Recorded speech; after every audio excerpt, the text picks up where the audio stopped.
Welcome to TBC news.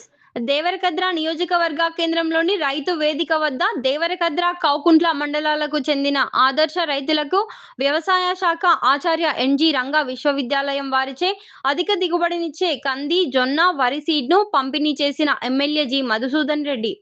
ఈ సందర్భంగా MLA G Madhusudan Reddy మాట్లాడుతూ రైతు సంక్షేమమే ధ్యేయంగా కాంగ్రెస్ ప్రభుత్వం పనిచేస్తుందని, అందులో భాగంగా ఇచ్చిన మాట మేరకు రైతులకు ఏకకాలంలో 2 లక్షల రుణమాఫీ చేయడం జరిగిందని, రైతులకి వరి ధాన్యంపై 500 బోనస్ ఇస్తున్నామని పేర్కొన్నారు.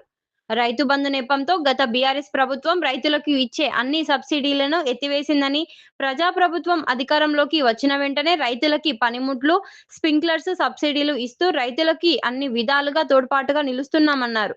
గతంలో నుండి ఉన్న పంట బీమాను బీఆర్ఎస్ ప్రభుత్వం ఎత్తివేసిందని, ముఖ్యమంత్రి పంట బీమా పథకాన్ని పునరుద్ధరించడంతో ఇటీవలే 4 మండలాలలో 2333 ఎకరాలలో అకాల వర్షాలు, వడగండ్లకు రైతుల పంటలు నష్టపోతే పంట బీమా పరిహారాన్ని ప్రభుత్వం రైతులకి అందజేసిందన్నారు. చరిత్రలో ఎన్నడూ లేని విధంగా మొదటిసారి యాసంగిలో కోయిల్ సాగర్ కు నీళ్లు తీసుకువచ్చామని, మన ప్రజా ప్రభుత్వంపై దేవుడి ఆశీస్సులతో 1984 తర్వాత రోహిణి కార్తీలో వర్షాలు కురవడంతో జూన్ మొదటి వారంలోనే నిన్న ఉంద్యాల పంప్ హౌస్ నుండి కోయిల్ సాగర్ కు నీళ్లు వదిలామన్నారు. దేవరకద్ర నియోజకవర్గంలో గత బీఆర్ఎస్ ప్రభుత్వ 10 ఏళ్ల పాలనలో 3 సబ్‌స్టేషన్లు ఏర్పాటు చేస్తే అధికారంలోకి వచ్చిన 18 నెలల కాలంలోనే రైతులలో వోల్టేజ్ సమస్య రాకూడదన్న ఉద్దేశంతో రైతులకు 150 ట్రాన్స్‌ఫార్మర్లు పంపిణీ చేయడం జరిగిందని, అదేవిధంగా 13 కొత్త సబ్‌స్టేషన్లను తీసుకురావడం జరిగిందని, వాటితో పాటు 133 కేవీ సబ్‌స్టేషన్‌ను సైతం మంజూరు చేయించడం జరిగిందని, ఈ సబ్‌స్టేషన్లకు ఈ నెల 6వ తేదీన ఉప ముఖ్యమంత్రి వర్యులు భూమి పూజ, ప్రారంభోత్సవాలు చేయనున్నారని అన్నారు. రైతులను ఆదుకోవడమే ధ్యేయంగా మేము ముందుకు పోతామని చెప్పేసి ఆ రోజు మాట ఇచ్చిన ప్రకారం ఈరోజు రైతుల కోసమే ఆర్నిశలు కష్టపడుతూ రైతు సంక్షేమమే ధ్యేయంగా మన ప్రజాప్రభుత్వం పనిచేస్తూ ఉంది. ఒక రైతు బిడ్డ ఈ రాష్ట్రానికి ముఖ్యమంత్రిగా ఉంటే రైతులు ఏ విధంగా సుభిక్షంగా ఉంటారో ఈరోజు మనం చూస్తూ ఉన్నాం. తెలంగాణ రాష్ట్రంలో మన పాలమూరు ముద్దు బిడ్డ, మన గౌరవ ముఖ్యమంత్రి రేవంత్ రెడ్డి గారు ఒక రైతు బిడ్డగా రైతుల సంక్షేమమే ప్రధాన అంశం అని చెప్పేసి రైతులకు పెద్దపీట వేయాలి, రైతుల రుణాలు మాఫీ చేయాలి, రైతులకు గిట్టుబాటు ధర కల్పించాలి, రైతుల పండించిన ప్రతి గింజను ప్రభుత్వమే కొనాలి, పండించిన పంటకు గిట్టుబాటు ధరతో పాటు బోనస్ ఇవ్వాలి అని చెప్పి ఈరోజు మాట ఇచ్చిన విధంగా ఈరోజు రైతుల అకౌంట్లలో దాదాపు 22,000 కోట్ల రూపాయల అకౌంట్లలో జమ చేసి 25 లక్షల మంది రైతుల రుణాలు మాఫీ చేసిన ఘనత ఈరోజు మన ప్రజా ప్రభుత్వం. అదేవిధంగా ముఖ్యంగా రైతు పండించిన పంట మీకు అందరికీ కూడా తెలుసు. గత వర్షాకాలంలో చాలా మంది ఎవరైతే సన్న వడ్లు ప్రభుత్వానికి అమ్మినో ప్రభుత్వానికి అమ్మిన ప్రతి రైతు కూడా క్వింటాలకు 500 రూపాయల చొప్పున, అదేవిధంగా మన నియోజకవర్గంలో 294 కోట్ల రూపాయల రుణాలు మాఫీ. అందరంటే ఆడాడ ఒకరు ఇద్దరు మాకు రుణమాఫీ కాలేదు. 294 కోట్ల రూపాయలు మన నియోజకవర్గ రైతులకు రుణాలు మాఫీ చేసినాం. ఆ విధంగా ఇప్పుడు రైతులను వాళ్ళని సుభిక్షంగా ఉంచాలి, రైతులను ఆదుకోవాలి. ఇప్పటిదాకా మన వ్యవసాయ శాస్త్రవేత్త సుధాకర్ గారు చెప్పినట్టు ఇప్పుడు మనకు సీడొట్లు కొనాలంటే సీడు విత్తనాలు ఇప్పుడు షాపులలో పోతే వాడు ఏం చేస్తాడు, ఒకరి డిమాండ్ ఎక్కువ ఉందనుకో 300 కాక 600 అమ్మేస్తాడు. అవి ఒరిజినల్ డూప్లికేట్ కూడా మనకు తెలియదు. దాంట్లో చాలా మంది కల్తీ విత్తనాలు అమ్ముతున్నారని మన కేసులు అయితే చూస్తున్నాం. సో రైతులకు మంచి జరగాలి, రైతులు ఇట్లా మోసపోవద్దు, దళారుల చేతిలో పడి మోసపోవద్దు. రైతులే స్వయంగా సీడు విత్తనాలు పండించి ఆ గ్రామంలో ఉన్న రైతులకు అయ్యాలనే ఆలోచనతో ఈరోజు ఉచితంగా ప్రతి గ్రామం నుంచి 3-3 రైతులను సెలెక్ట్ చేసినాం. ఒక రైతుకు ఒడ్లు, ఒక రైతుకు జొన్నలు, ఒక రైతుకు కందులు, ఇట్లా 3 కలిపి 3 రకాల పంటల సంబంధించిన విత్తనాలు ఈరోజు ఉచితంగా 50 రూపాయలు ట్రాన్స్పోర్టేషన్ ఛార్జెస్ మాత్రమే తీసుకుంటున్నారు. ఒడ్లు, విత్తనాలు, జొన్నలు, తర్వాత కందులు, ఈ 3 పంటలే మన దగ్గర ప్రధానంగా పండుతాయి. ఈ 3 పంటలు కూడా ఇవి సీడుకు సంబంధించిన, అంటే వీళ్ళందరూ కూడా ఇప్పుడే నేను సుధాకర్ సార్ అడిగిన మన శాస్త్రవేత్తలు అడిగితే, లేదు సార్ మేము అన్ని కూడా మొత్తం చెక్ చేసినాము, చెక్ చేసినాకనే ఇవి అధిక దిగుబడి ఇచ్చే విత్తనాలనే ఈరోజు రైతులకు ఇస్తా ఉన్నాం. నాణ్యతతో కూడిన అధిక దిగుబడులు ఇంకా వేరే లాభాలు కూడా ఈ విత్తనాల ద్వారా జరిగితే రైతులకు తప్పకుండా వాళ్ళకి మంచి జరుగుతుందని చెప్పేసి ఇప్పుడే నేను ఆయనతో డిస్కస్ చేసినప్పుడు చెప్తా ఉండే. అంటే మనం ఇప్పుడు ఇస్తున్న విత్తనాలు రైతులు ఆ గ్రామానికి తీసుకెళ్లి వాళ్ళ పంట పొలాలు పండించిన తర్వాత అవి సీడ్గా తయారు చేసి ఆ గ్రామంలో ఉన్న రైతులకే మీరు ఏదైతే ధర నిర్ణయిస్తారో ఆ ధర ప్రకారం మీరు ఇచ్చుకోవాల్సి ఉంటుంది. కాబట్టి ఇవన్నీ కూడా ఎందుకు చేస్తా ఉన్నాం?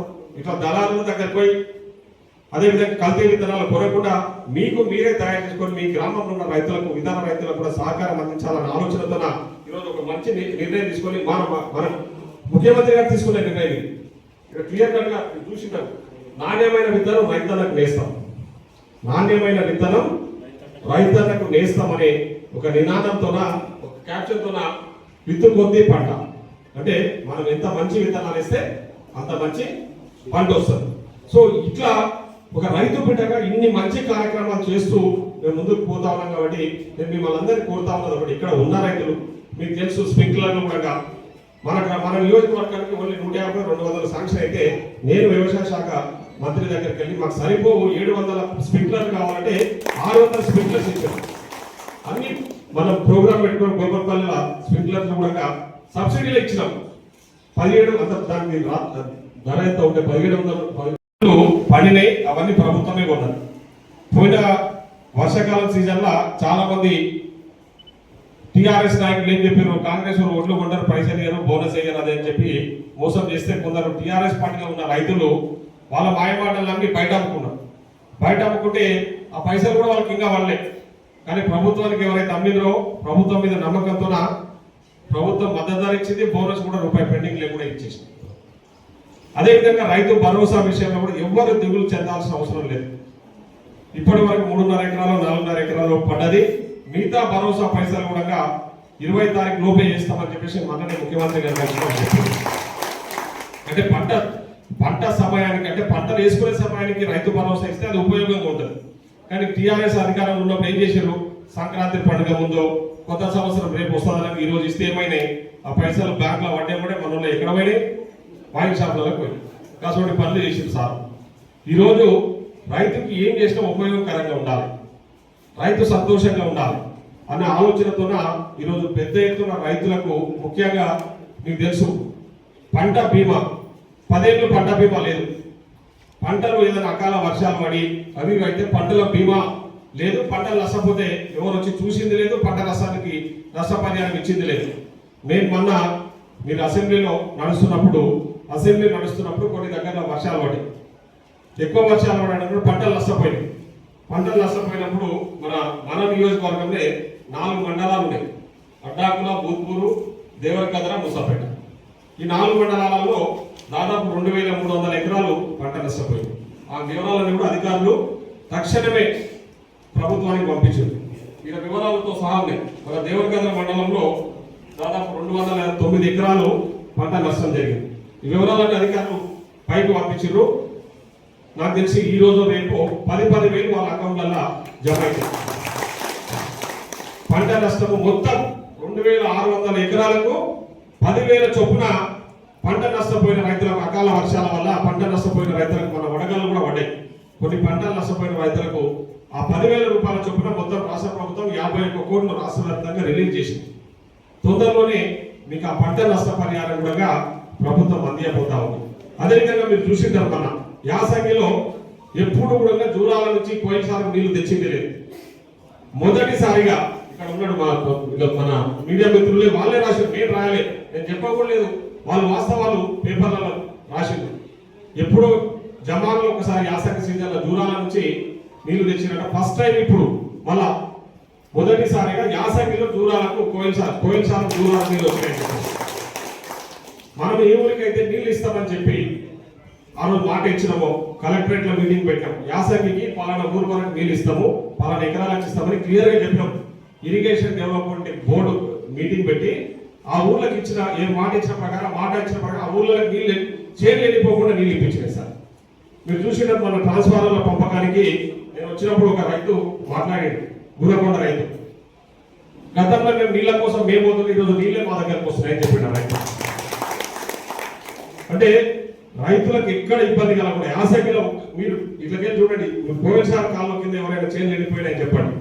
నీళ్లు లేక, కరెంటు లేక, ముఖ్యంగా గతంలో చూసిన ఎండాకాలం వచ్చిందంటే చాలు కరెంటు పోయి నీళ్ళు అందక, ముఖ్యంగా కరెంటు లేక రైతులు ఇబ్బందులు పడ్డ విషయం మనం గమనించాం. కానీ ఈ యాసంగి సీజన్ లో ఎక్కడ కూడా కరెంటుకి ఇబ్బంది లేకుండా దాదాపు ఇప్పటిదాకా మా రాఘవేంద్ర రెడ్డి చెప్పినట్టు 150 ట్రాన్స్ఫార్మర్లు ఇచ్చారు సార్ రైతులకు రికార్డు స్థాయిలో. అది ఎట్ ఏ టైం, ఎప్పుడు అప్పుడు ఒకటి ఇప్పుడు ఒకటి కాదు. ఈ మన రైతులైతే కదా మన ప్రోగ్రామ్ పెట్టింది. అదే కాకుండా కరెంటు రైతులకు ఇబ్బంది ఉండకూడదు అని చెప్పేసి మొత్తం 13 సబ్స్టేషన్లు తీసుకొచ్చిన నేను వచ్చినాక మన నియోజకవర్గానికి కొత్తగా 13 సబ్స్టేషన్లు 33 KV సబ్స్టేషన్లు 13 తీసుకొచ్చిన 132 KV సబ్స్టేషన్ 132 KV సబ్స్టేషన్ ఒకటి. మొత్తము ఈ 14 కూడా రేపు 6వ తారీఖు మన డిప్యూటీ సీఎం గారు శంకుస్థాపన చేయబోతా ఉన్నారు. వీటికి మనం దేవరకద్రలో కూడా నార్లోకుంట, కోయిల్ సాగరు, ఇవన్నీ ముచ్చింతల, కౌగుళ్ళ మండలం ముచ్చింతల, రాజాల, ఇట్లా మొత్తం మన నియోజకవర్గం 13 సబ్స్టేషన్లు తీసుకొచ్చినాం. టిఆర్ఎస్ 10 ఏళ్ళు ఉంటే 3 సబ్స్టేషన్లు మాత్రమే వచ్చినాయి. నేను వచ్చిన 15 నెలల్లో మీరందరూ ఆశీర్వదించి ప్రభుత్వానికి అండగా ఉన్నందుకు ఈ 15 నెలల్లో 13 సబ్స్టేషన్లు తీసుకొచ్చినాం. అవన్నీ కూడా పనులు రేపు 6వ తారీఖు రోజు మన డిప్యూటీ సీఎం బట్టి విక్రమార్క గారు వస్తున్నారు, శంకుస్థాపన చేస్తారు, అందుబాటులోకి తీసుకొస్తాం. ఎక్కడ ఏ ఊర్లో కూడా రైతులకు ఇబ్బంది పడదు, కరెంటు ప్రాబ్లం రావద్దని.